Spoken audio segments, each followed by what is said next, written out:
Est-ce que vous avez le sentiment qu'il faut écouter à l'intérieur de la majorité ceux qui mettent en cause la stratégie de l'ouverture et un certain nombre de réformes qui, semble-t-il, disent-ils, Goasguen, Boutin et un certain nombre d'autres, ont coûté des voix à la majorité actuelle? Il y a quelques jours, nous étions autour du Premier ministre, réunis le comité de la majorité, c'est-à-dire tous les représentants, tous les présidents de toutes les formations qui forment la majorité présidentielle. Et cette unité, elle était totale. Le Premier ministre, à cette occasion, a eu une parole à la fois ferme et de bon sens, disant que une élection à 2 tours, c'est après le 2e tour qu'on tire les leçons, pas avant. Vous savez, j'aime... Mais des voix se sont exprimées, vous n'êtes pas sûr, vous les connaissez. Guillaume Durand, j'aime le sport, et quand on est en train de jouer la 2e mi-temps, j'ai rarement vu des joueurs qui vont sur le banc de touche pour commencer à faire des reproches à l'entraîneur ou au coach. Et donc tout ça n'a pas de sens. On attendra dimanche, ça c'est une première chose. Et je veux dire que le Premier ministre, qui mène une campagne exemplaire, a eu raison de dire que c'était une faute quand on faisait cela. Pour autant, voyez-vous, vous me dites, vous n'êtes pas sourd. Eh bien si, dans cette période, je suis sourd à tous ceux qui... Vous êtes sourd jusqu'à dimanche. Je suis sourd jusqu'à dimanche à tous ceux dont la parole n'a comme conséquence que d'affaiblir le travail collectif. Parce que, voyez-vous, quand le pays est en crise comme aujourd'hui, quand des Français souffrent, je trouve qu'il aurait été indécent que la majorité parte désunie à des élections. On parle parfois de stratégie électorale, est-ce qu'il vaut mieux, est-ce qu'il aurait mieux valu plusieurs listes? Mais attendez, tout ça n'a pas de sens.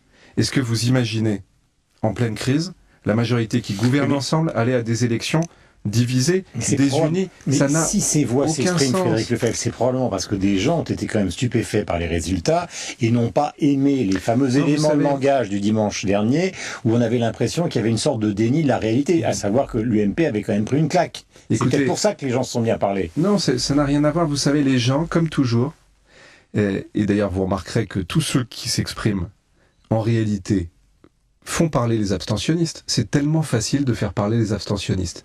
Là, il y en a eu en plus que jamais. 53%. 53,5%. Quand vous rajoutez les votes blancs et nuls, vous êtes à 56% de Français qui n'ont pas souhaité s'exprimer. Ceux-là, certains qui sont contre l'ouverture depuis toujours vont expliquer qu'en fait, ils ont voulu dire qu'ils étaient contre l'ouverture. D'autres qui sont contre le bouclier fiscal... Vous voyez que ce sont les opportunistes. Non, je dis pas ça. Je dis d'autres qui sont contre le bouclier fiscal vont expliquer que ces abstentionnistes sont contre le bouclier fiscal. Ils font dire aux abstentionnistes qu'ils pensent eux-mêmes. Moi, ça ne m'intéresse pas. Je ne veux pas... Vous savez, on a l'habitude de culpabiliser les abstentionnistes. Moi, je veux qu'on les comprenne. Et les abstentionnistes, je les rencontre. Combien de fois en ai-je vu pendant la campagne, qui venaient vers nous, qui nous disaient « mais on votera pas pour vous, on votera pas pour personne, pour une raison simple, c'est que on voit pas ce que la région va régler de nos problèmes. Nous, on a des problèmes d'emploi, nous, on a des problèmes de sécurité, la région peut rien faire pour nous. Et vous, politiques, au lieu de vous faire la guerre pour des places, occupez-vous de nos affaires. » C'est ça la réalité des abstentionnistes. Et moi, je veux dire que les abstentionnistes, c'est pas l'expression d'un mécontentement ou d'un échec ou d'une sanction. C'est l'expression d'une demande, d'une nouvelle expression politique, justement. Alors, justement, on va parler de ces problèmes. Mais vous connaissez bien l'histoire de la Ve République, vous avez choisi de faire une carrière politique, vous connaissez la façon dont ça fonctionne. Ce qui étonne aussi une partie des gens, c'est d'entendre dire qu'on ne changera pas de Premier ministre, puis que Jean-François Copé ont été reçus avec Xavier Bertrand par le président de la République, on ne changera pas de patron de l'UMP, et on ne changera pas vraiment de gouvernement, d'après ce qu'on comprend, peut-être un ajustement. Donc évidemment, pour une partie des gens de la majorité, tout ça est bizarre, parce que c'est pas du tout la tradition de la Ve République. Quand il y a un échec électoral, en général, il y a une sanction plus ou moins grande. Mais soyez patient, monsieur Durand. Non, mais je vous pose la question. On est dans une élection à 2 tours. Comme toujours, les commentateurs, vous voulez prendre un coup d'avance sur ce qui se passe. La réalité, c'est que les leçons, il faudra les tirer après le 2e tour. Personne ne peut parler d'échec aujourd'hui. Je dis pas que nous n'aurions pas souhaité un meilleur résultat, évidemment. Sur 26 régions, il y en a 10 où nous sommes en tête. Donc dans ces 10 régions où nous sommes en tête, nous avons 2 sortants, il y a 8 candidats socialistes qui ont été désavoués, pas des moindres. Monsieur Huchon, c'est lui qui a fait le pire score des sortants en Ile-de-France. Tout le monde disait qu'il serait devant. Vous savez très bien qu'avec l'Europe Écologie, il va gagner. Mais justement, alors parlons de l'écologie. Non, mais attendez Guillaume Durand, vous parlez de... Restons sur le sujet d'avant et on va revenir après sur les... Non mais Guillaume Durand, c'est très important ce que vous dites, Europe Écologie. Parce que les uns et les autres, vous faites tous le deuxième tour à l'avance en considérant que c'est de l'arithmétique et qu'Europe Écologie est à gauche. J'ai écouté Daniel Cohn-Bendit à l'instant, qui vient de dire c'est un déni de démocratie que de faire un petit accord comme ça en 2 jours. J'ai écouté Cécile Duflot hier expliquer que par exemple sur les transports en Ile-de-France, sujet qui concerne de nombreux auditeurs de Radio Classique, sur les transports en Ile-de-France, ils n'ont pas réussi à se mettre d'accord pendant 6 ans. Ils étaient dans la même majorité. Ils n'ont pas réussi à se mettre d'accord dans les hôtels puisqu'ils se partageaient les places et les postes et ils n'étaient pas sur le fond. Et donc elle expliquait qu'ils avaient 2 ans pour arriver à trouver la bonne solution. La réalité de tout ça, c'est que vous avez peut-être vu ce sondage du Parisien, CSA, qui dit que 61% de ceux qui ont voté Europe Écologie ne voulaient pas d'alliance avec le Parti Socialiste. Il y a des gens d'extrême gauche qui voteront pas PS. Il y a des gens de droite qui voteront pour nous. Il y a des gens peut-être qui n'iront pas voter.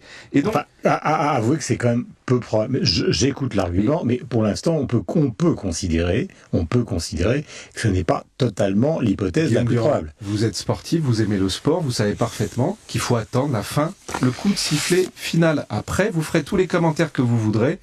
Et non, mais moi, je m'adresse au porte-parole UMP et à l'homme qui réfléchit. Je vais vous dire, moi, je ne perds pas mon énergie quand je suis dans un combat à commencer à échafauder des plans pour l'après. D'accord. Alors quand vous lisez, mon seul objectif, c'est le deuxième tour. Alors, je ne vais faire que 2 suggestions. Quand Alain Juppé, sur son blog, qui n'est quand même pas les grilles de base de la majorité, dit qu'une réflexion s'impose sur le rythme des réformes et leurs méthodes, ça prouve qu'il n'y a pas à l'intérieur de l'UMP que des gens qui ont une visée qui serait simplement de la simple petite critique. Il y a quand même un moment où il va falloir réfléchir à ce qui s'est passé. Mais vous savez, sur le rythme des réformes, on réfléchit, il y a eu des débats, de nombreux débats. Parce que la pause de 2011 annoncée ne pourrait pas commencer dès 2010. Est-ce qu'on est obligé de se faire la taxe carbone qui révolte les agriculteurs? Bien sûr que non, qu'il faut faire les réformes et que la pause dont le président de la République a parlé, c'est une pause législative dans la dernière ligne droite avant l'élection présidentielle pour faire ce qu'il a toujours dit, c'est-à-dire évaluer en fonction des résultats, éventuellement modifier, supprimer des lois. Vous savez, il y a un moment en démocratie, il faut réformer et nous avons encore énormément de travail devant nous et nous continuerons à faire ce travail. Mais vous savez, je voudrais juste très brièvement, parce que j'ai une dernière question. Mais très brièvement, mais j'écoutais comme vous, Madame Buffet. Et je me disais, mais quel culot ils ont. Parce que vous avez rappelé, j'y pensais à ce moment-là, qu'elle était dans le gouvernement de M. Jospin. Et quand je me souviens de la politique industrielle de M. Jospin et de son gouvernement, qui en réalité était simplement, on ne peut rien faire, les bras ballants, mais qu'est-ce que vous voulez que je fasse face aux délocalisations? Tout le monde se souvient de Villevorde. Et quand je vois aujourd'hui la politique industrielle de la France et le volontarisme de Nicolas Sarkozy, je me dis que si les régions pouvaient travailler main dans la main avec l'État dans la politique de lutte contre la crise, mais nous pourrions faire des miracles contre les délocalisations pour sauver notre industrie. Dernière question, vous allez me dire que c'est un commentaire de presse, mais beaucoup de gens soit l'affichent comme le Nouvel Observateur, soit le disent plus ou moins clandestinement.